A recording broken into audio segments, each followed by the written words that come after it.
आम के एक वृक्ष के नीचे चट्टान पर बुद्ध बैठे हुए हैं। सैकड़ों की संख्या में सब भिक्षुक बैठे हैं। बुद्ध मुस्कुरा रहे हैं, ऐसे रहस्यमय मुस्कान। जो इस मिस्टीरियस वर्ल्ड को जान लेता है उसके मुस्कुराहट भी बड़ी मिस्टिक होती है। उसके मुस्कान साधारण नहीं होते। बुद्ध की मूर्तियां अलग अलग है, अलग अलग देशों में मुस्कान एक जैसा है। ध्यान देना, अद्भुत।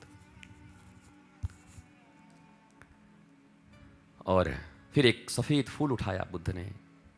अब विचारों का दौर शुरू हो गया शिष्यों में। सदगुरु बैठा है, कुछ काम किया, अलग अलग लोगों के अलग अलग विचार। किसी के किसी प्रश्न का जवाब मिल गया केवल फूल उठाने में। किसी की बहुत दिन से कोई ग्रंथि थी, कोई तो उपस्थित ही नहीं था वहां। फूल उठाए कि कोहड़ा उठाए उनको क्या मतलब है, वो तो कहीं और है।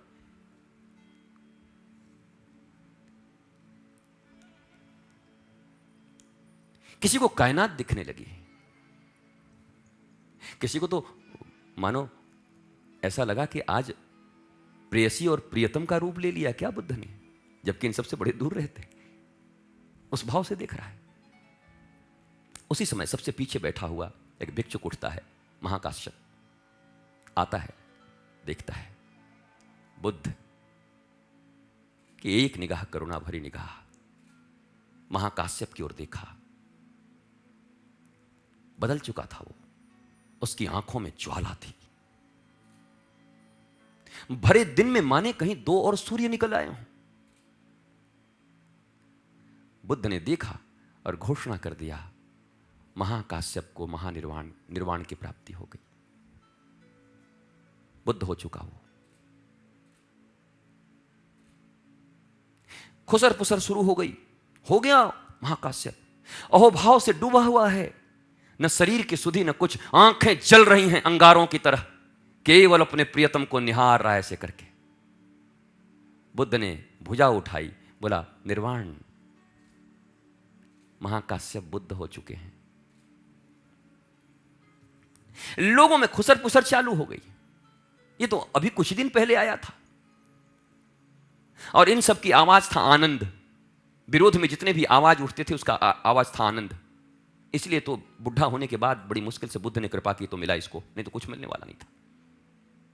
आनंद ने सबकी तरफ से बोला, लेकिन भंते ये तो भी कुछ दिन पहले आया है, ऐसा क्या है कि उसको बुद्धत्व मिल गया? बुद्ध ने कोई जवाब नहीं दिया। लेकिन महाकाश्यप के निगाहों की तरफ देखकर समझ तो आनंद भी गया कि ये तो, मैं तो इसको देख पाने में भी अब समर्थ नहीं हूं। समझ तो सब भिक्षुक भी गए कि कुछ पा गया, अनंत पा गया कुछ, आंखें बता रही हैं। और हुआ कुछ नहीं था, बस फूल उठाया था। वो देखते थे, फूल उठाते समय बुद्ध ने एक निगाह सब पर घुमाई थी। सब कहीं कहीं थे। महाकाश्यप उसी समय उपलब्ध था, उसी समय वर्तमान क्षण में था। उतनी दूर से निगाह पड़ी और उसी समय घटना घट गई, बुद्धत्व को उपलब्ध हो गया एक पल में। कुछ ही दिन पहले आया था, कुछ नहीं कह सकते। मैंने पहले ही कहा है, प्रयास नहीं प्रसाद है ये। किसी के प्रयास से नहीं मिला आज तक, लेकिन प्रयास करना पड़ता है। क्यों? क्योंकि मैंने चंद्रगुप्त मौर्य और कौटिल्य की बात तुम्हें बता दी कि जब सब भाग्य में लिखा है, तकदीर में लिखा है, तो कोशिश क्यों करें? मतलब तकदीर में यह भी तो लिखा हो सकता है कि कोशिश करने से मिलेगा। तकदीर में यह भी लिखा होगा ना कि ये इतना कोशिश करने से इसको इतना मिल जाएगा, और तूने कोशिश ही नहीं की तो तुम्हारा तकदीर खराब हो गया। तकदीर का अर्थ क्या होता है? चंद्रगुप्त मौर्य हिल गया, हो गुरु हो तो ऐसा, हाँ बिल्कुल सही, मतलब कोशिश कर। भाग्य में तू जानता नहीं क्या लिखा है? यही लिखा है, कोशिश करने से तेरे को मिलेगा, तेरे कोशिश करना है, कर। तुम उपलब्ध रहो हर क्षण बौद्ध में, हर क्षण जागृत रहो, एक एक क्षण पीने को राजी रहो, एक क्षण के लिए भी अनुपस्थित मत हो। एक क्षण, एक क्षण। वो महाप्रसाद से कब भरोगे कुछ पता नहीं, कभी कुछ खबर नहीं। दीपक कब जलेगी कुछ खबर नहीं। वो सिर्फ तुम्हें पता चलेगा, बाकियों को भी चलेगा, स्वीकार करे न करे। लोग तो बुद्ध को स्वीकार नहीं करते, तो बुद्ध से मिले हुए बुद्धत्व को क्या स्वीकार करेंगे लोग? लोग तो सीधा बुद्ध को ही स्वीकार नहीं करते। जिन्हें नहीं करना, तो बुद्ध के द्वारा किसी की घटना घट गई हो बुद्धत्व की, उसको क्या मानेंगे लोग? अपने ही गुरु भाई मानेंगे कभी? हमारे ही साथ गुरु भाई बना था, ये क्या बनेगा? नहीं मान सकते, हो ही नहीं सकता। लेकिन क्या फर्क पड़ता है, तुम तो जल उठे।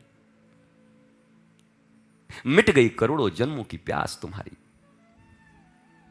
कब प्रदीप्त हुए कुछ पता ना चला, तुम्हें भी लोगों को भी।